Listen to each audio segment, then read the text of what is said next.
Today, let's discuss how to work smarter, harder, and for a longer amount of time. Each of these topics ended up being a bit longer to teach than anticipated, so we're going to split it into a three-part series. So stay tuned. Today, we're going to focus on working and studying smarter. And next time, I'll teach you how to improve on that by working harder and longer as well. My guess is that plenty of you already work smart, hard, and long hours. Today, I'm going to share some advice for how you can take that to the next level. We'll specifically focus on the GMAT, but all these principles definitely apply more broadly. I don't know what you'll think of this, but nobody ever taught me how to work hard. Nobody ever taught me how to work smart, and nobody ever taught me how to work long hours. I had to figure this out all for myself and teach myself how to do these things. If any of you had parents, coaches, or teachers who taught you how to do all this, I suggest you send them a thank you card because these are some of the most valuable skills that you can have. I'll admit, I am probably not the best at this. There are probably single parents out there who work harder than I do, but I haven't personally found a satisfactory explanation, so I'm going to give one to the best of my abilities. You might be better than I am at a lot of this stuff, and if so, that's awesome. Please let me know what I can do better. I'm a work in progress and I want to improve too. Having said that, I think some material on this topic is better than no material, and so I'm going to do my best. Additionally, I have been fortunate to have had some strong mentors over the years, and every single one of them, without fail, works smart, works hard, and works long. I'm not saying you have to do that to be successful. I'm just saying there is a very, very strong correlation in business success with these things. Some of what I'm about to talk you through might seem very obvious. If that's the case for you, then I recommend you just think about this more as a reminder and maybe a recommitment to doing some of the things that you already know that you should be doing, or simply validation that you and I agree on what working smart, hard, and long is. I hope you do learn something new, though. Every one of these pieces of advice has helped me a ton, and I hope to share that feeling of going to the all-powerful and all-important next level with you. So let's begin. What is working smart? First and foremost, working smart is working on the right thing. I'm going to encourage you to read a speech by someone named Richard Hamming. He is an early pioneer in the field of computer science, and the title of the speech is You and Your Research. But in the interest of time, so you don't have to read it unless you want to, I'm going to summarize a couple key points. The basic breakdown is you want to work on something that has reasonable odds of success and that will matter if it works. Let's break that down into two parts. Part one, you work on something that has reasonable odds of success. All that means is you have what's called an attack vector right now. What is an attack vector? It's a starting point where you can reasonably expect to see progress. Let's say I want to work on time travel. Where would I start? I could do a lot of research on current problems, but as you might suspect, eventually I'm going to realize that even the first step would probably be too hard for me to figure out in a reasonable amount of time. But if it's such an absurd example, sorry everybody, but I think it paints the picture quite well. But if I want to go to a top MBA program, I just have to have reasonable work experience, goals that align with what the program offers, a decent academic history, a decent work history, and ideally the best GMAT score that I can get within my time constraints. That, of course, brings us to the GMAT, which is often the most controllable part of that process. Can I figure out where to start working and improving my GMAT results? Yes, I just take a practice exam. I've recommended this many times. I recommended it in our previous episode, How to Start Your GMAT Studies in 2025. If I take a practice exam, I'll start to see that this is probably going to be a lot more solvable than solving time travel. That's an attack vector. It's a reasonable starting point where I could expect to see progress. Now, if you're further into your prep already and you're not just starting out, I'll discuss some steps other than a baseline practice exam in a moment. I'm just using that as an example of an attack vector right now. Okay, so that's part one. I'm working on something that has reasonable odds of traction. I don't even necessarily need to see the whole thing being successful long-term. I just have a reasonable starting point. That's picking the right thing to work on. The second part of picking the right thing to work on is I want to pick something that will matter if it works. All of us will end up defining what matters for ourselves. But basically, if it matters to you or it matters to other people, then it matters. For example, what if I came to you with a new business idea to use AI to help people know when they need to trim their hedges? We've got cutting edge technology, we've got a great team. Would you take on that project? Probably not. Now, there might be a segment of people who would really get value from that product, but will it meaningfully increase people's quality of life? Debatable. Probably not. Most people can look out the window and see if their hedges need to be trimmed. Now, are there some investors who live remote who might appreciate saving some time and money optimizing their hedge maintenance routine with their team? Probably. So some people might pursue it, or maybe there's some underlying computer vision technology that we can license and sell. Who knows? There's probably an opportunity there. But the question is, will the outcome matter to you personally? Let's contrast that with an MBA.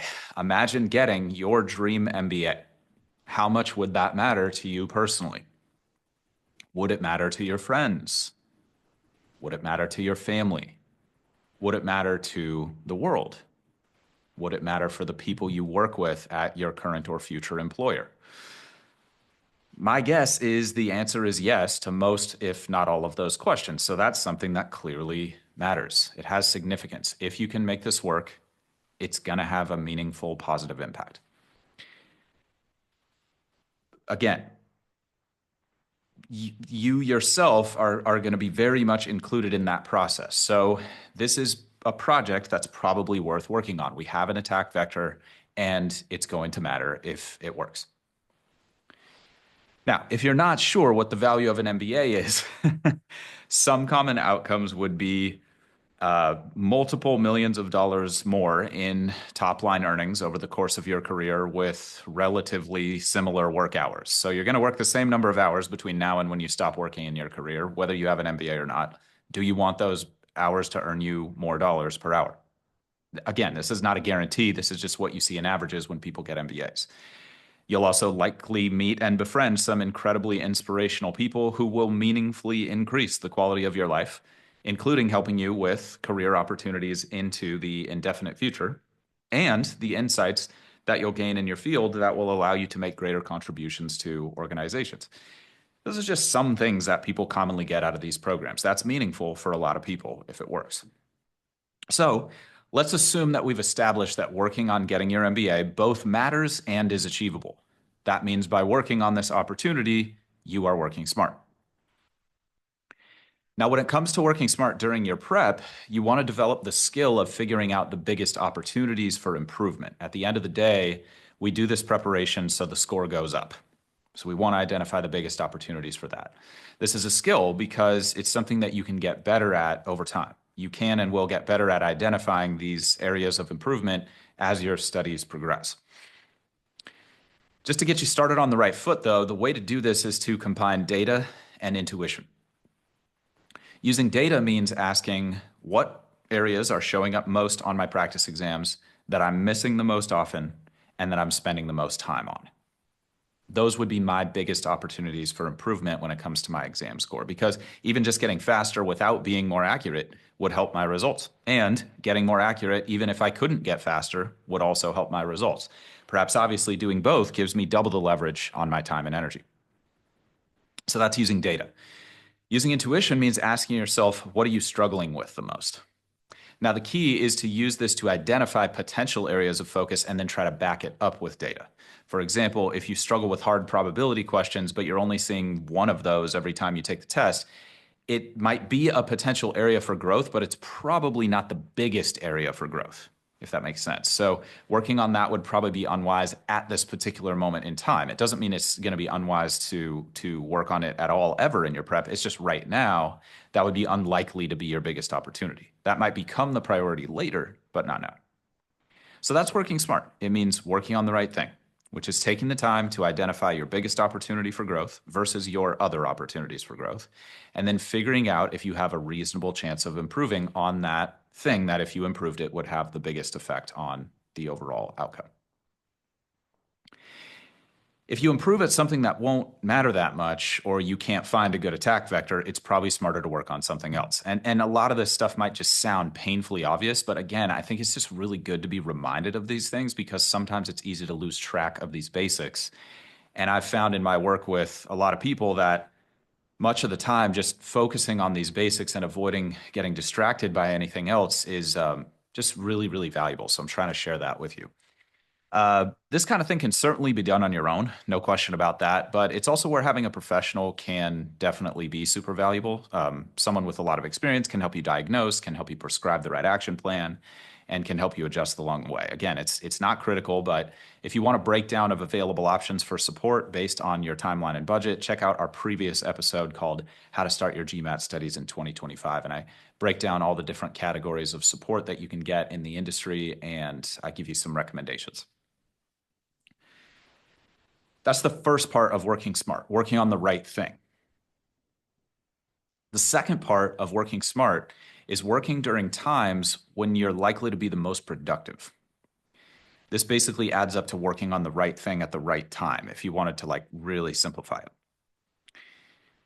But I remember when I was younger, a lot of people would tell me to work on the right thing, or they'd tell me to work hard, or they'd tell me to work at the right time. But I thought I knew what that meant. And I think as I've gotten older and learned how to work better, I think I just realized I really was very confused. So trying to clear some of that up. And maybe I'm the only one, which is super embarrassing if I am. But anyway, fingers crossed that you're finding this helpful. Let's come back to working on the right thing at the right time. Let's focus on this at the right time piece. Sometimes you have more control over your schedule than others. If you don't have much control at any point, then simply getting the right things done, even if you're like tired or distracted or it's not at the optimal time, that's 100% the way to go. It's much, much better to get the right thing done in a non-ideal environment than to get nothing done or to work on the wrong thing at the right time, if that makes sense. So working on the right thing is like the most important piece. But if there's any way that you can control your time, and there usually is at least some flexibility that you have here, you want to be intentional about it. Think about two factors: energy level and distractions. When are you at your most energized personally? When are you usually in the best mood? When are you usually in an environment that's conducive to extended periods without interruption? These are the kind of questions you can ask yourself to figure out what's the right time for me to be working on my number one biggest opportunity for improvement. Let's talk about this a little bit, and let me give you some actionable advice. Many people self-describe as morning people or night owls, and that's great if you already know when you're the most productive already. But if you're not sure how to discover this, there is a good piece of tech called the Rise Sleep and Energy app. It's a software application which can give you an energy curve based on your natural circadian rhythm. To get value out of this, in my experience, you'll need to use it somewhat regularly, and it is not free, but I have found it helpful in the past. So Rise, R-I-S-E, Sleep and Energy app. I don't get any kickback from recommending it to you. I would just search it on your respective app store of choice and check it out and see if you like it. Having said that, if you can't afford something like that, or you're just not into the tech thing, then you can just rate your energy on a scale of 1 to 10 subjectively, just according to your opinion, throughout the week. I've done this in the past. I recommend once per hour or similar, just depending on like your meeting cadence or your work volume cadence. You can set an alarm to go off every 2 hours or every 3 hours, something like that. And I actually had just a piece of paper in my pocket and a tiny pencil that would fit in the pocket with the paper. And I just had like a makeshift graph, X and Y axis. I guess I'm getting all the embarrassing stuff out on the table today, everybody. uh, but in my experience, for my personal success, it has required being a little gritty, and here we go with that. So at the end of the week of doing that, you should have a solid idea of when you're at your best mentally and physically. And I would just assign myself a number and put a little point on this XY axis as the week rolled on and as the day rolled on. I think I started with daily, and then I did weekly. And I think I found the daily one to be the most helpful. At this point, it's become such a part of my routine, and I'm so tuned in with when I'm at my best and when I'm at my worst, that it's kind of just become natural that I naturally schedule my tasks accordingly. But it all started with that. like straight up. And the rise thing just kind of helped me take it to the next level. So anyway, those are two ways that I think you can engage both for free or paid, depending on your preferences. And I think you'll get a lot of value out of that. Some of that high energy time, let's call that optimal time, high energy time, should probably go to things like work and important relationships. But you should be able to find at least some of those times that are high energy and high effectiveness that you can devote to GMAT study. In my experience, you'll usually get 1.5 to 3.5 times the amount of high quality learning done in those windows. It doesn't mean you'll complete more tasks, although you often will. It's that you'll learn more from those tasks during those windows. So they give you a lot of leverage once you discover them. Now, there's an important point to make here, which we'll return to later also, which is that you may not be able to do all of your study at these times. And that's completely okay and definitely expected. Again, if you have time when you're tired, but you can still be productive, then by all means, a study session at 70% or even 50% effectiveness is still infinitely better than no study at all. So for now, just think about maximizing the amount of time that you spend studying when you are at those peak energy states or when you're at your best. That's the best you can do, and that'll yield the best results. And don't worry if 80 or 90%, which is the case for I would say most of us, 80 to 90% of our study is not going to be during those ideal peak energy times. But to the extent that you can study during those times, I think you'll experience the benefit and see a lot of great progress. So summarizing so far, working smart is working on the right things at the right times. We've defined exactly what that means, and I've given you some actions you can take to start improving right away. That brings us to the third part of working smart. The third part of working smart is seeking out the right advice so that you can work on things in the right way. So there's working on the right thing at the right time and then in the right way. Quick example. I could decide that working on marketing in any particular business is the biggest opportunity to reach our objectives. And I could decide that now is the time to start working on marketing or quarter two or whatever. But what if my strategy's off? Well, I'll be working on the right thing at the right time, but I'll be working on it in the wrong way. In the case of marketing, that could either yield no results or negative results. And obviously, we don't want that to happen. Now, if you're having great success with the way you're currently working, then that's awesome. You don't need to change anything of what you're doing. But if you're not having success or you're not sure how to work on material in the right way, then I highly recommend checking out our specific episodes on GMAT Quant, GMAT Verbal, and GMAT Data Insights. All of those should be linked in the description of this content. Just reach out to us if you can't find what I'm talking about there. Perhaps obviously, I'm doing my best in our other episodes to help you as much as I can for free. So that advice is going to be as rock solid as I can possibly make it and should apply very broadly. You might have to adapt it a little bit for your personal circumstances, but in a public format like this, where we've got lots of different types of people engaging with the material, we've made that as broadly applicable while still being super effective, hyper effective as it possibly can be. Now, if you want paid help, again, I already mentioned our previous episode. You can check out my recommendations there. And just so you know, like 98% of that, 99% of those recommendations are not working with us directly or our company. So there's all different kinds of things that you can get an opinion on and get some help if you want it. I also talk about good recommendations for free programs there if you're committed to doing this for free.